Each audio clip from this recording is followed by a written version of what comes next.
हम अक्सर ये सोच के परेशान हो जाते हैं कि हमारे लक काम नहीं करा, हमारा लक खराब है, लेकिन ऐसा बिल्कुल भी नहीं होता। प्रॉब्लम कहाँ होती है? हमारी मेहनत में। प्रॉब्लम कहाँ होती है? हमारी डेडिकेशन में। अगर हम अपना 100% उस पे मेहनत करें, अपना 100% हार्डवर्क करें, तो कभी भी लक के लिए कुछ बचेगा ही नहीं। मैं आपको बताता हूँ लक और अपने हार्डवर्क का रेशियो क्या होता है। कैसे डिपेंड करती है कोई चीज़ लक पर और कैसे कोई चीज़ डिपेंड नहीं करती लक पर। अगर आपने अपना किसी एग्जामिनेशन के लिए, किसी एंट्रेंस एग्जाम के लिए, किसी गेम के लिए अगर आपने अपना 100% दे दिया, तो लक के लिए बचेगा 0। लेकिन अगर आपने अपना 40% दिया, तो लक के लिए बचेगा 60%। अगर आपने दे दिया अपना 60%, तो लक के लिए बचेगा 40%। अगर आपने दे दिया अपना 90%, तो लक के लिए बचेगा 10%। अगर आपने दे दिया 100%, तो लक के लिए बचा 0%।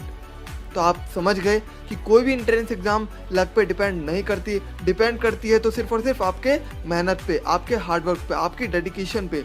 आपको वो चीज़ कितनी प्यारी है वो इस बात पे डिपेंड करती है। अगर आपको वो चीज़ बहुत ज़्यादा प्यारी है, अगर आपको एक आईआईटी, एक एनआईटी, एक बिट्स पिलानी, अगर कोई भी दुनिया की कोई भी बड़ी से बड़ी चीज़ बहुत ही ज़्यादा प्यारी है, तो वो डिपेंड नहीं करेगी लक पे, वो डिपेंड करेगी आपकी मेहनत पे, वो डिपेंड करेगी आपकी डेडिकेशन पे। Hey guys, my name is Gaurav Chaudhary and you are watching mister Gaurav. तो दोस्तों, कैसे हैं आप लोग? आई होप आप सभी बहुत ही ज़्यादा अच्छे होंगे। तो गाइस, इस वीडियो में हम बात करने वाले हैं जेईई मेंस की। गाइस, नंबर 1 पॉइंट पे तो ये आता है कि आपने जो भी चैप्टर अब तक पढ़ लिए हैं, उन सभी के कॉन्सेप्ट आपको अच्छे से क्लियर हैं या नहीं?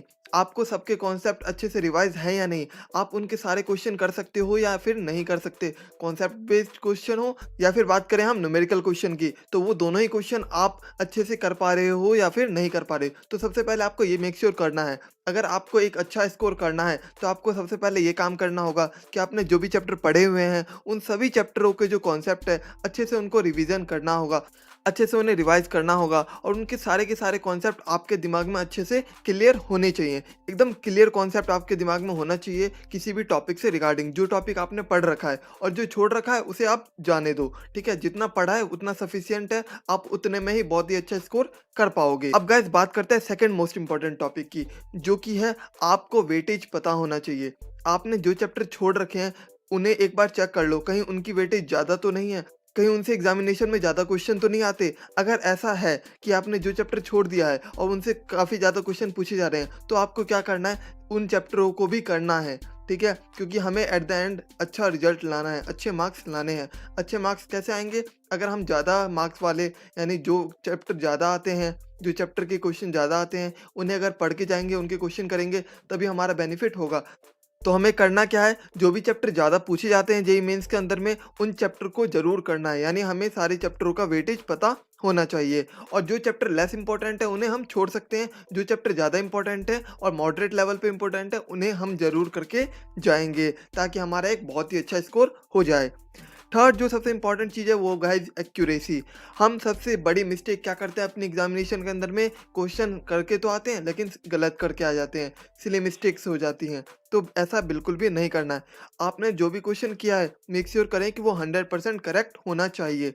अगर आपने उस कॉन्सेप्ट को पढ़ रखा है, उस क्वेश्चन को कर रखा है, तो 100% वो क्वेश्चन सही होना चाहिए। अगर नहीं कर रखा पहले, तब गलत हो जाए तो कोई दिक्कत नहीं। लेकिन अगर क्वेश्चन का कॉन्सेप्ट आपका क्लियर है, तो क्वेश्चन में कोई भी सिली मिस्टेक्स नहीं होनी चाहिए। 100% क्वेश्चन का मार्क्स आपको मिलना चाहिए, ठीक है? तो ये थी तीसरी नंबर की सबसे इंपॉर्टेंट चीज़, ठीक है? बच्चे अक्सर क्या कर देते हैं, ज़्यादा क्वेश्चन करने के चक्कर में एक्यूरेसी पे बिल्कुल भी फोकस नहीं करते, लेकिन ऐसा हमें बिल्कुल भी नहीं करना है। हमें एक्यूरेसी पे भी उतना ही फोकस करना है जितना हमें ज़्यादा से ज़्यादा क्वेश्चन करने पे फोकस करना है। तो हमें ट्राई करना है कि हम जितने क्वेश्चन करें वो सारे एक्यूरेट करके आएँ, सारे के सारे सही करके आएँ, बिल्कुल भी कहीं पे भी गलती ना हो। आपको ज़्यादा से ज़्यादा प्रैक्टिस करना होगा सैंपल पेपर का। अगर आपको अपने कॉन्सेप्ट क्लियर करने हैं या फिर अपनी एक्यूरेसी बढ़ानी है या फिर वेटेज चेक करना है, ये तीनों काम चेक करने का एक ही तरीका है, आप प्रैक्टिस करो। जितनी ज़्यादा आप सैंपल पेपर दोगे, मॉक टेस्ट दोगे, उतना ज़्यादा आपका बेनिफिट होगा। आप जितने पेपर सॉल्व करोगे खुद से, जितने मॉक टेस्ट दोगे, आपको पता चलेगा कौन से चैप्टर के आपके कॉन्सेप्ट क्लियर हैं और कौन से के नहीं हैं। दूसरा सबसे इंपॉर्टेंट बात आपको पता चलेगी कि कहाँ का वेटेज ज़्यादा है, इस चैप्टर से ज़्यादा पूछे जाते हैं या फिर किसी और चैप्टर से ज़्यादा पूछे जाते हैं। तीसरा, आपको अपनी एक्यूरेसी का पता लगेगा कि आप गलती कहाँ कर रहे हो या फिर आप कितने क्वेश्चन एकदम सही करके आ रहे हो। क्या आप सिली मिस्टेक कर रहे हो या फिर नहीं कर रहे। तो ये तीनों चीज़ें अगर चेक करनी है तो सबसे बेस्ट तरीका है आप मॉक टेस्ट दो। जितने ज़्यादा हो सके उतने ज़्यादा मॉक टेस्ट आपको देने चाहिए और ये सबसे अच्छा टाइम है मॉक टेस्ट देने का। इस 1 महीने के अंदर जितने ज़्यादा टेस्ट दे सकते हो उतने ज़्यादा टेस्ट दे दो। तो गाइस, सबसे इंपॉर्टेंट चीज़ क्या हुई, हमें प्रैक्टिस पेपर सॉल्व करने हैं, हमें मॉक टेस्ट देना है। और गाइस, इन सभी चीज़ों के अलावा जो एक सबसे इंपॉर्टेंट चीज़ है वो है आप अपनी स्ट्रेंथ को इंक्रीज करो। मतलब अगर आप अभी 1 घंटे के अंदर में 20 क्वेश्चन कर पा रहे हो तो उसे बढ़ा के 25 तक लाओ, उसे बढ़ा के 30 तक लगाओ। लेकिन मिनिमम आपको 1 घंटे के अंदर 20 टू 25 क्वेश्चन सॉल्व करने होंगे, चाहे वो आप फिजिक्स के करो या मैथ के या केमिस्ट्री के, फ़र्क नहीं पड़ता।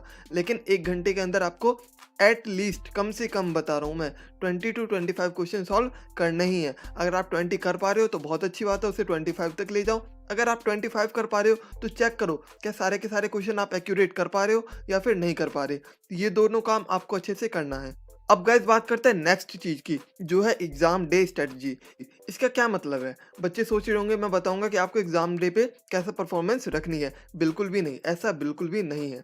आपसे मैं एक बात पूछता हूँ, अगर आपका कल एग्ज़ाम होगा तो आप अभी कितना पढ़ोगे? सपोज़ करो अगर आपका आज इवनिंग में एग्ज़ाम है तो आज आप मॉर्निंग से कितना पढ़ना स्टार्ट कर देते हो? बहुत ज़्यादा पढ़ते हो। तो ऐसा ही आपको करना है। ऐसा आपको सिर्फ एग्ज़ाम वाले दिन नहीं, डेली ही करना है। करना क्या है आपको? पर डे आपको ऐसा सोच के चलना है कि आज मेरा एग्ज़ाम होगा, आज शाम को मेरा एग्ज़ाम है। तभी आप मॉर्निंग से लेकर इवनिंग तक अच्छा परफॉर्मेंस अपना दे पाओगे, अपना 100% दे पाओगे। पर डे को आपको एग्ज़ाम डे में कन्वर्ट करना होगा। आप पर डे उसी तरीके से मेहनत करोगे जैसा आप एग्ज़ाम डे वाले दिन करने वाले हो, तभी आपको बेनिफिट मिलेगा। हम सबसे बड़ी ये गलती यही करते हैं कि हम एग्ज़ाम वाले दिन तो बहुत पढ़ते हैं, उसकी रात में बहुत पढ़ते हैं, लेकिन हम कब नहीं पढ़ते? जब हमें पढ़ना चाहिए। एक्चुअल पढ़ने का टाइम अभी है, उस टाइम नहीं होगा। अगर आप उस टाइम पढ़ोगे तो कितना आउटपुट निकाल पाओगे? लेकिन अगर आप अभी से स्टार्ट कर देते हो उस लेवल की पढ़ाई, तो सोचो आप कहाँ के कहाँ स्टैंड कर सकते हो, आप कितना अच्छा स्कोर कर सकते हो। तो इसीलिए आपको अपना पर डे एग्ज़ाम डे की तरह ट्रीट करना होगा, ठीक है? अब गाइस, बात करते हैं एक छोटी सी टॉपिक की, जिससे ये एक बहुत ही इंपॉर्टेंट है, लेकिन बच्चे सबसे बड़ी गलती इसी में करते हैं। बच्चे क्या करते हैं? कॉन्फिडेंस नहीं रखते अपने अंदर। थोड़े से मार्क्स कम आ गए एग्ज़ाम में, बिल्कुल एकदम अब तो मुझसे कुछ होगा ही नहीं। तो गाइस, ऐसा बिल्कुल भी नहीं करना। अब तो मैं फेल हो जाऊँगा, ऐसा भी नहीं बोलना है। अगर आपके मार्क्स अभी कम आ रहे हैं तो कोई दिक्कत नहीं, आप अपनी प्रिपरेशन को बढ़ाओ। एनालाइज़ करो कि कहाँ पे गलती हो रही है। अगर आपके मैथमेटिक्स में कोई प्रॉब्लम है और आप फिजिक्स ज़्यादा पढ़ रहे हो तो गलत बात है ना। अगर मैथमेटिक्स में प्रॉब्लम है तो मैथमेटिक्स पढ़ो, केमिस्ट्री में प्रॉब्लम है तो केमिस्ट्री पढ़ो, या फिर फिजिक्स में प्रॉब्लम है तो फिजिक्स पढ़ो।